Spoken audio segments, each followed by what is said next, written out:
Now, here are your hosts, Captain Ed Mamet and Detective Kevin Schroeder. Hello, everybody. Welcome to another session of Cop Talk. I'm retired Captain Ed Mamet from the New York City Police Department, and I'm filling in for our host, Kevin Schroeder, who's somewhere in the world. We'll find out where he is. Now, also, we have with us, replacing me, actually, if Kevin were here, is retired Sergeant Peter Panuccio. Say hello, Pete. Thank you. So I'm filling in for you today, and you're filling in for Kevin. Right, you're like me, and so on. And today's guest we've had on before, and we're very glad he's willing to come back. This is Hank Sheinkopf. Hank Sheinkopf is a very interesting guy. He's had a career that most people couldn't even think of. And we don't want to go through his entire career because we did it before, but he could talk a little bit about it if he wants, and then we'll get into the other subjects. Welcome, Hank. First of all, I'm grateful, Captain. You have me here, Detective Sergeant. I'm happy to see you. I'm very grateful to be with such fine people. So, Hank, do you want to tell us a little bit about yourself that you didn't go through last time? Because there's some people listening that didn't hear the first time. I bore myself, not because it's important, because I'm tired of hearing it. I mean, I've had an interesting life. I mean, I've worked on campaigns all over the world. I run a 4 continents, I guess. I don't like to break. 16 foreign countries. I've worked for, was an ad maker for a president of the United States named Bill Clinton. I've worked in 44 American states, campaigns at every level. In New York City, I've worked on, 6 or 8 successful citywide races. What else is there to say? Well, now you're a political consultant, correct? I am, but I think of myself more as I say to people, there's only 3 things I really know in life of any competence. One is I know politics, I know the press, how to deal with the press corps, and I know a lot about policing. So that's, I guess, what brings us here today. Speaking of policing, what's your opinion of the current situation with the communist Monday? Well, or whatever his name, Monday. If he's smart, he'll keep playing the game of trying to keep Commissioner Tisch in place because it provides the notion that he's stable. But you have to look at his quotes. I mean, today was quoted, I think, in the New York Post. This is whatever day this is, the week that this is airing. That he compared he again berated the cops, called them, I think, fascists maybe, and said that their boots were laced with the laces of the Israeli Defense Forces, which seems to be his 2 favorite topics, hating police and hating Jews. So it's a pretty good combination for him. But people should not be anywhere, nonchalant about this, because history teaches us, and Hannah Arendt, the great author, tells us very clearly that it always begins with the Jews, but it never ends with the Jews. So this always starts someplace.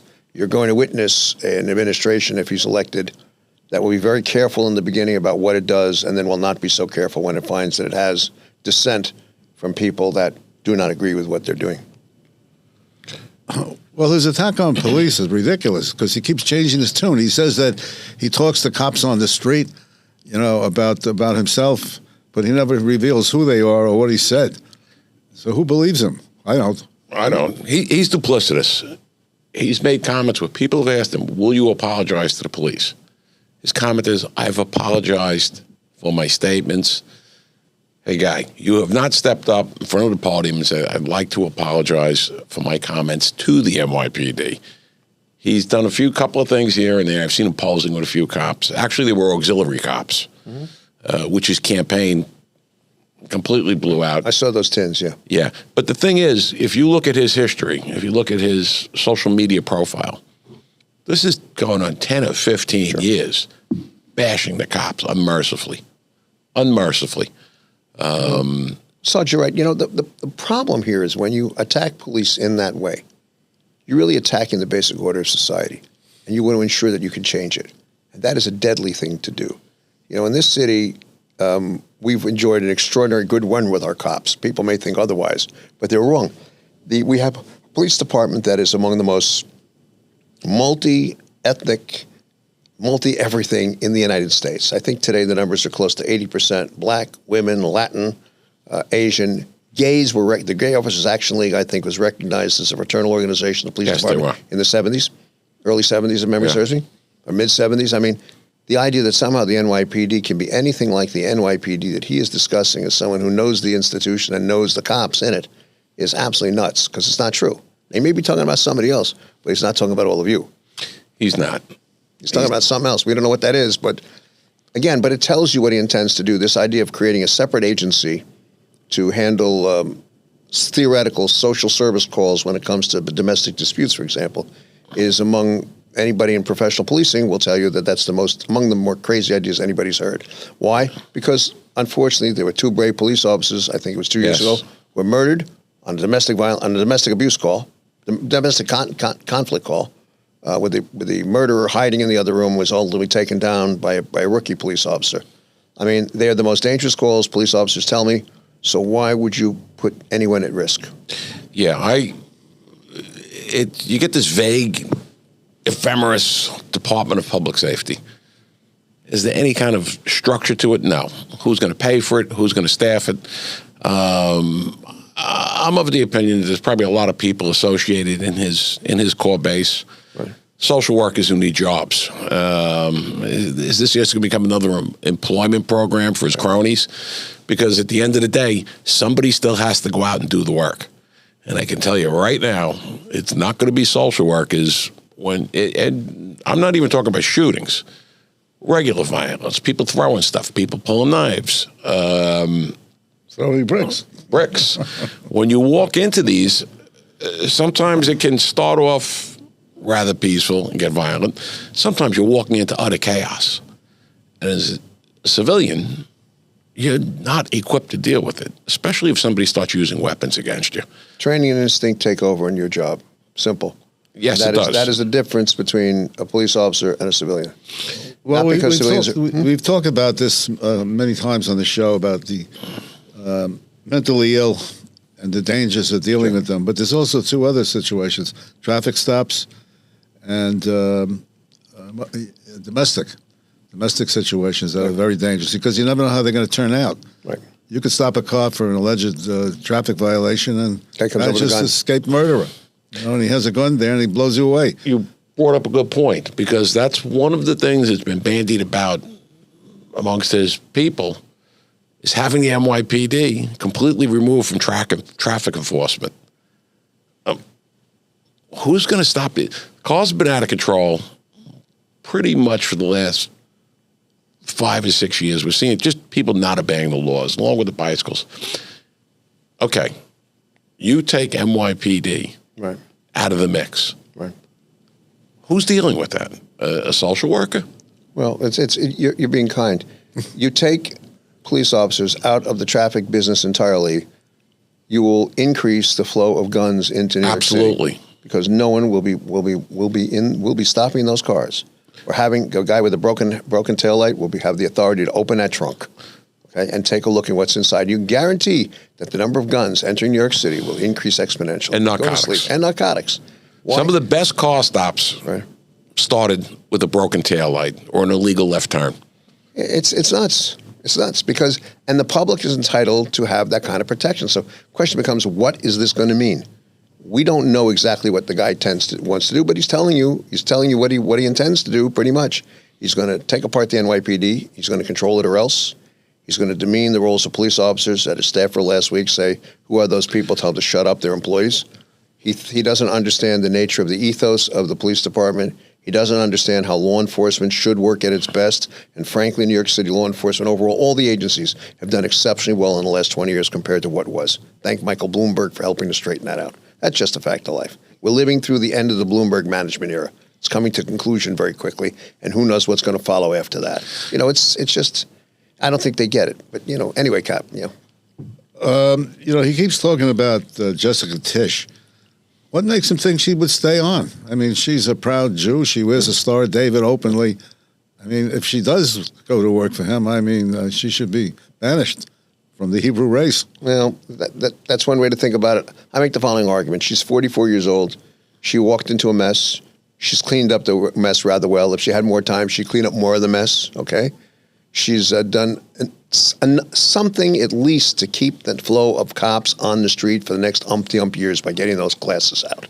The problem is, how do you stop the outflow and retirement of detectives, of lieutenants and superior officers. That is a problem because a cop is a cop.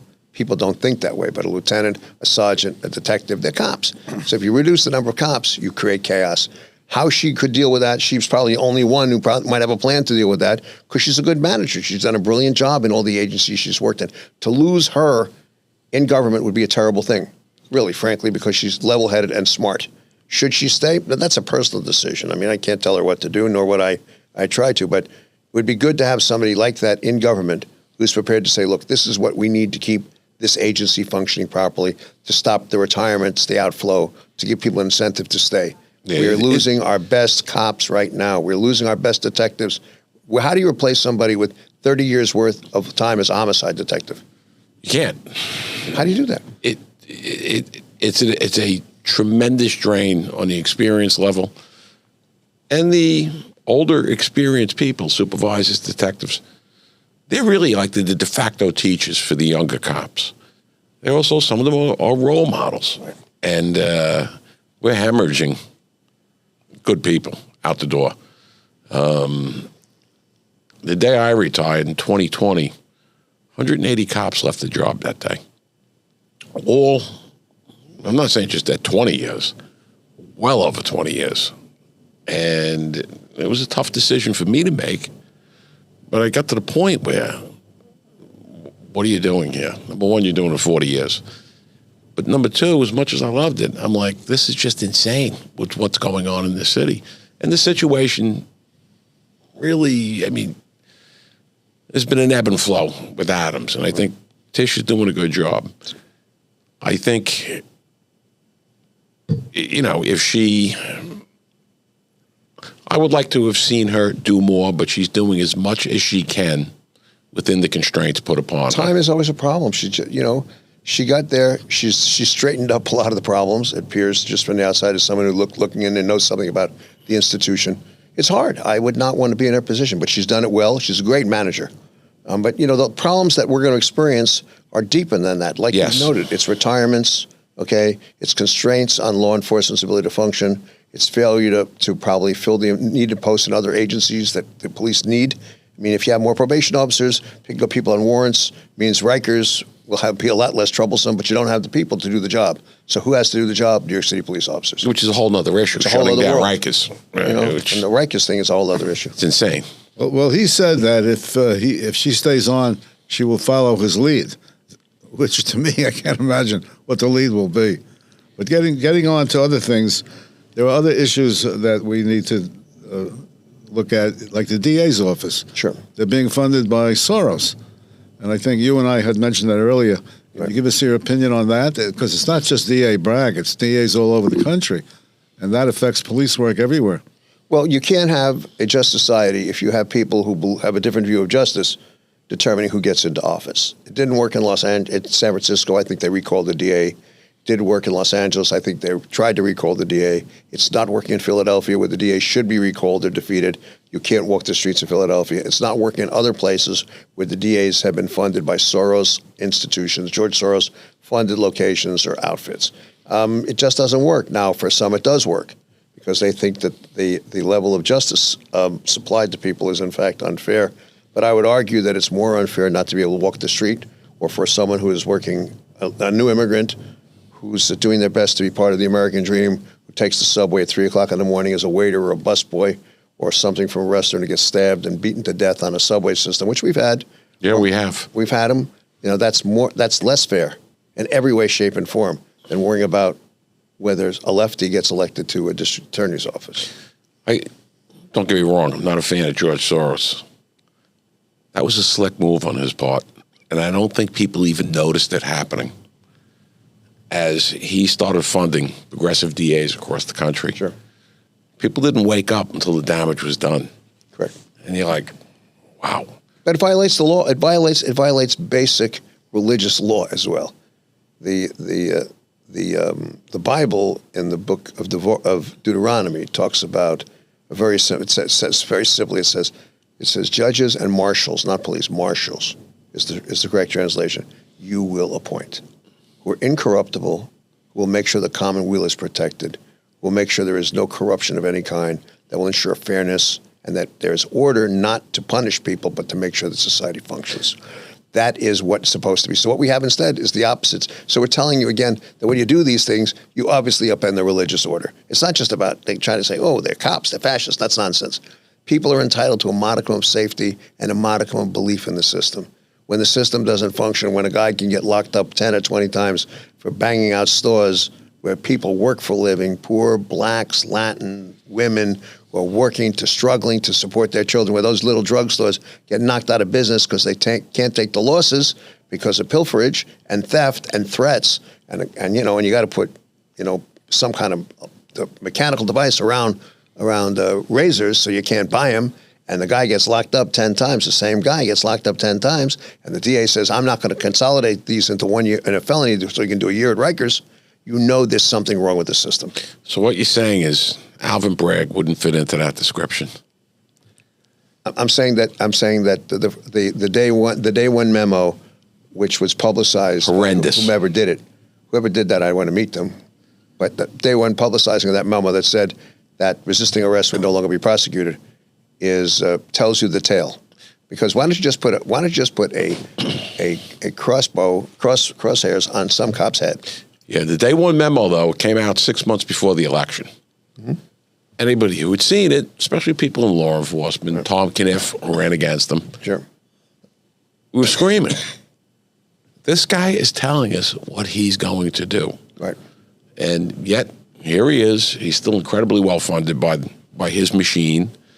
Maud Maron's running against him. And I'm a Manhattan resident, and this drives me up the wall. People should feel safe. That's the common refrain that we hear from a lot of people. People should feel safe. No, I don't want to feel safe. I want to be safe. I want to be safe when I'm walking the streets. We politicize the district attorney's offices around the country. The era of Frank Hogan for all his warts, or Bob Morgenthau, who was a friend of mine in the interest of disclosure, or scores of others who were like that, who set the model for making the Morgenthau set the standard. Make it work as best as it could, and understanding when you make mistakes to correct them.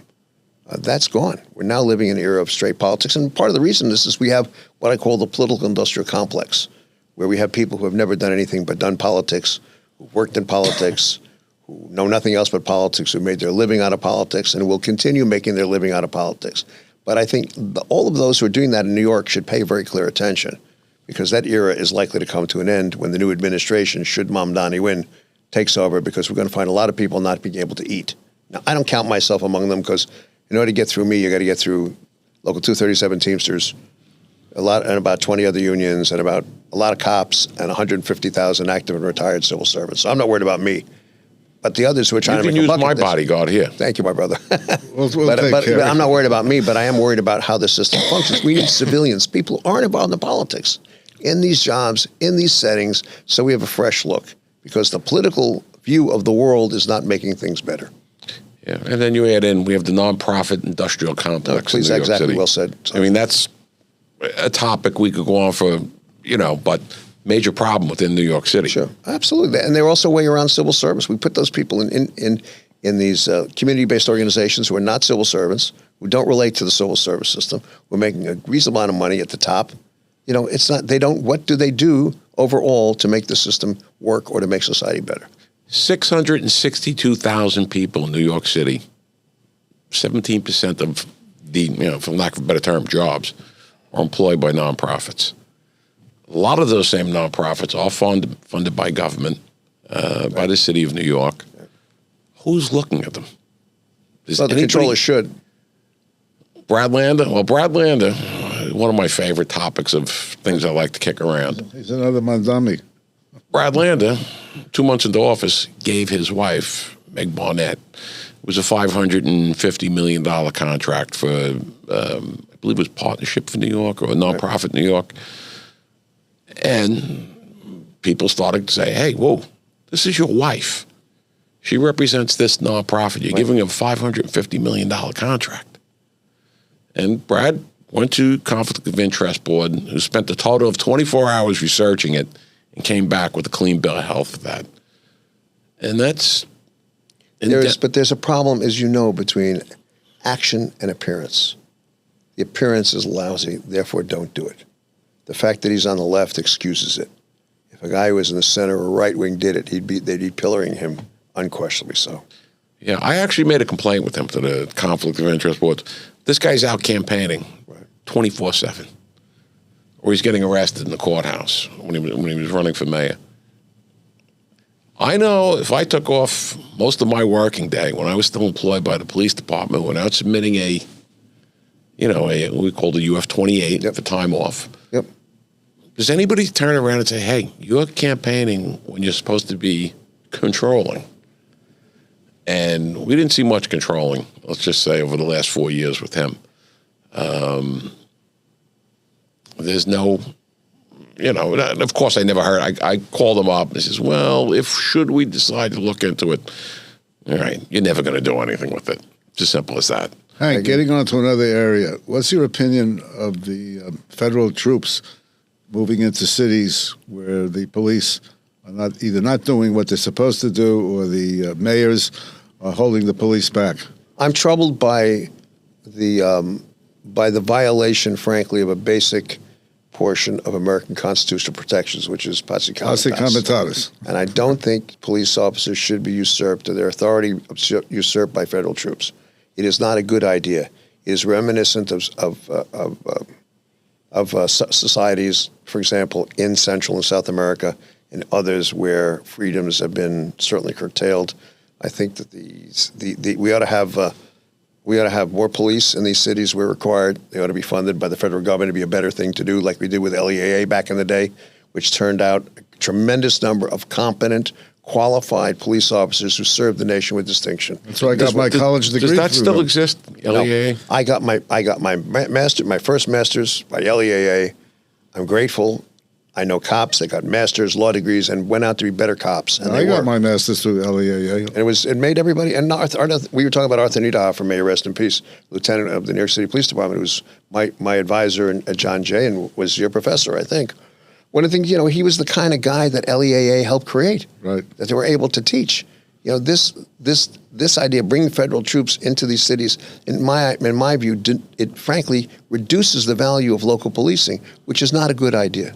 Well, yeah, there's a fine legal line because the National Guard can be used for that, and they have been used in the past. In a riot, in a major service. Riots and things like that.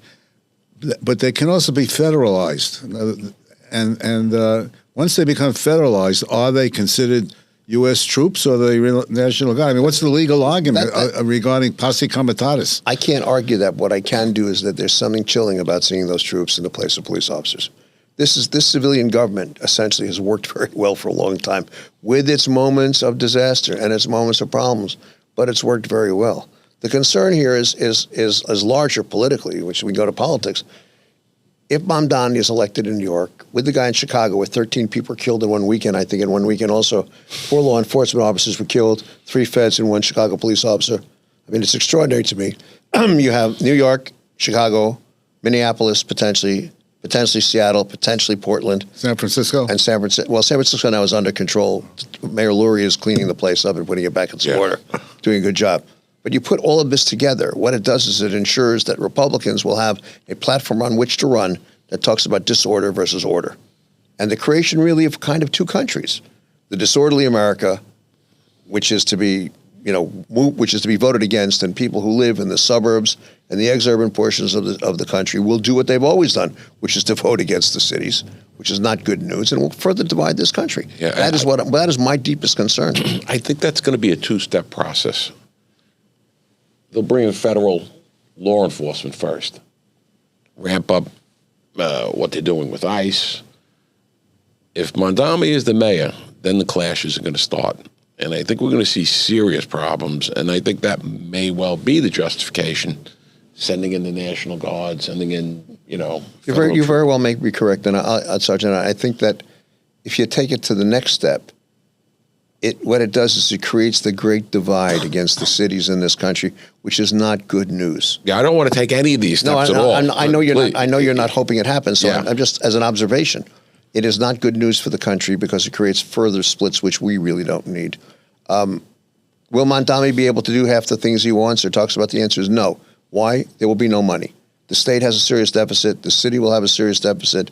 If he becomes the mayor, the federal funds to some extent will be shut down. It'll be difficult for him to run this city. And if he thinks he's going to get past the municipal unions, he hasn't met them yet. He thinks he knows who they are. But I can tell you he really doesn't know who they are. Well, a lot of people don't realize is that the city is a creature of the state. That's correct. And there is only limited power. There is some local law, but I think that he is going to be held back. If the state does their job, he won't be able to get things done the way he thinks he can. Well, especially if you're right, Captain, especially if there's a fiscal problem. Fact is, the governor of the state of New York is referred to in the state constitution before women, of course, as His Excellency. There's a reason for that. If you look at 75 and the city went bust in 75, the governor took control almost immediately. A financial control board was put into place. I remember that. The state ensured that funds were issued in order to keep the place going through using what Steve Berger, who was brilliant, still is and very much alive, created MAC bonds. Felix Rohathan. But the unions were critically important in that process. And anybody who thinks that they're not is mistaken. The basic power of municipal labor has not changed. They don't have the relationships with the mayor, this coming mayor, if he's the mayor, Mondami, that he thinks he has, because he hasn't been in confrontation with them yet. He'll have 6 months to blame everybody else. But once that first budget is struck on July 1st, which is when it happens, 12:01 a.m. July 1st, he will be in a different planet. And everybody in the state legislature and in the governor's office will turn on him. You know why? Because they've got to get reelected in November of 2026. It will be a very different day for him. And they can jump up and down and scream and complain about everybody all they want, but those are realities they have to face. He's got to put a fiscal plan in place in January. He's got to have a budget in place on July 1st, 12:01 a.m. Not so simple. That's a great point. It really Not so is. simple. Well, you know, I go back to de Blasio when we had the disorder. Right. He told the police, hold back, don't do anything. Now, if that's the case, who's going to take up the work? That's where the National Guard could be used. Well, but politically, most politicians don't want to use the National Guard because it appears that they're losing control of their government. But they want to lose control because the reality is that you cannot order a police officer not to take action when there's a crime being committed in front of that police officer's face. You know that in the academy. I agree. You see a crime being committed, you are obligated by statute. And by oath. By oath, to uphold the Constitution of the state of New York and of the United States and laws of the state of New York. It says it right there when you hold up that hand. Yeah, but the politicians get away with it. They dishonor the oath. They do dishonor the oath, but it's going to be very different if it gets out of hand. We hope and pray that it does not. That's where we get into the subject of what is lawful order. Right. Correct. And Mondami said a couple of things right now that I'm like, if I was the police commissioner, I'd have to say, you got to take a step back here. Right. If I was a police officer, ordered to arrest Benjamin Netanyahu, who has diplomatic immunity, right, because of an international court warrant. Right. All right, it's insane. People eat that up when he says it. By the same token, as the guy who has to put handcuffs on people, I'm like, are you out of your mind? And at the end of the day, it's going to come to a point where what is lawful orders, what is unlawful. Well, look what happened in Chicago. ICE was being attacked, and the chief of patrol told the cops to lay off. That was an actual incident with shots fired, and they did not. I can't imagine that happening. If that happens, it is the breakdown of a lawful society because there are things that are supposed to be done. A police officer is a police officer. If someone is being shot at and there's shots fired, when you take that oath, to also get qualified immunity at the moment you take that action. There's a reason for it. And qualified immunity is under attack. And the danger in that would be so extraordinary that we would not be able to walk the streets. Speaking of qualified immunity. Cops don't have it here in New York City anymore. It's a terrible thing. Just the idiocy of 50A, qualified immunity, and the diaphragm compression bill alone are three of the stupidest things ever imaginable because they put every New Yorker and I'll second that emotion. And everybody who comes to this town as a guest at risk. Because the bravest police officers I ever met cannot do the job that they want to do and are sworn to do, and it's a tragedy. You know, many of the people and some of our listeners and viewers don't know what qualified immunity is. It's actually a U.S. Supreme Court decision that affects the entire nation, police officers everywhere.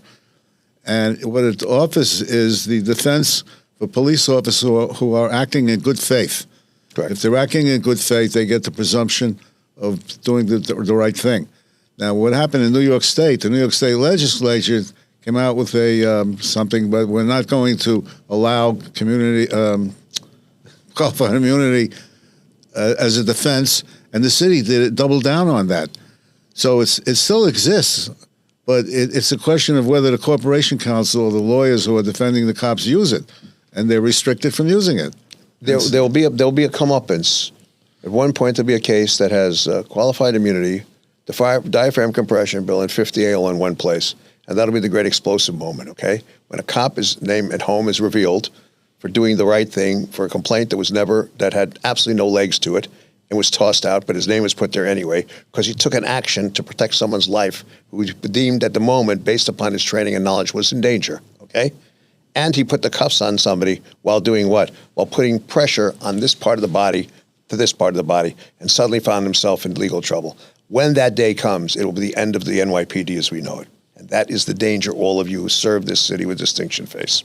Remember, I said it. And with the end of the NYPD, which I hope never happens. But you would agree with that what I said? Yes. That would be the worst day the police officers ever had, because the NYPD is the model for every police department in the country and in the world, for professionalism and for size, dimension, and management, and innovation. The day that happens, the situation I just said to you, will be a terrible day for this country.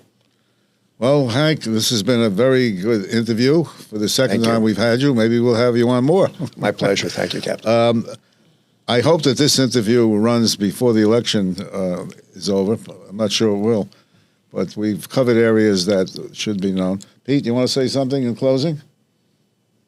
No, it's a great interview. Brought up some, not at loss for words. I'm not. I'm sitting here. I really enjoyed the conversation because you brought up some fantastic points. Thank you. And you took things, like you said, mentioning about the budget on July 1st.